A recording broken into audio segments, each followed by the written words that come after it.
പിണറായി കാർക്കശ്യക്കാരനായ ഭരണാധികാരി എന്നതിനപ്പുറം എത്രമാത്രം ആർദ്രമായ ഹൃദയമുള്ളവനാണെന്ന് ദേ ഈ ദൃശ്യം തെളിയിക്കും. കണ്ടല്ലോ, ദിവ്യ എസ് അയ്യർ IAS കഴിഞ്ഞ ദിവസം IFFK വേദിയിൽ വെച്ച് മുഖ്യമന്ത്രി പിണറായി വിജയനോട് സംസാരിക്കുന്നതിൻ്റെ ദൃശ്യങ്ങൾ സോഷ്യൽ മീഡിയയിൽ പങ്കുവച്ചതാണ്.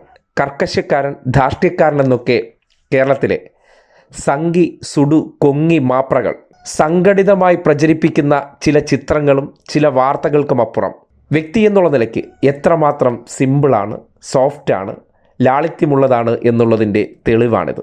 കാര്യം അടുത്തേക്ക് ദർശിക്കാൻ പറ്റില്ല, ചിരിക്കില്ല, സംസാരിക്കില്ല എന്നൊക്കെ ചിലർ മനഃപൂർവ്വം ചില കമ്മ്യൂണിസ്റ്റ് നേതാക്കന്മാരെ ജനങ്ങൾക്കിടയിൽ നിന്ന് അകറ്റാൻ വേണ്ടി സൃഷ്ടിച്ചെടുക്കുന്ന പ്ലാന്റഡ് വാർത്തകളാണ്. അതിനുവേണ്ടി അവർ ചെന്നായ്ക്കളെപ്പോലെ കാത്തിരിക്കുകയാണ്. നോട്ടത്തിൽ, സ്പർശനത്തിൽ, നടത്തത്തിൽ ഉൾപ്പെടെ സകലതിലും അവർ കൃത്രിമമായിട്ടുള്ള ആംഗിളുകൾ സൃഷ്ടിച്ച് വാർത്തകൾ നിങ്ങളുടെ മുന്നിലേക്ക് എത്തുമ്പോൾ സ്വാഭാവികമായി തെറ്റിദ്ധരിക്കാം. പക്ഷേ അനുഭവസ്ഥർ സാക്ഷ്യപ്പെടുത്തുന്ന ഇത്തരം ചില ഉദാഹരണങ്ങളുണ്ട്.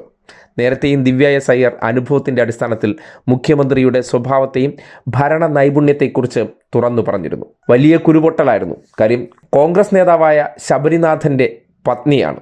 പോരാത്തതിന് G കാർത്തികേയൻ്റെ മരുമകളാണ്.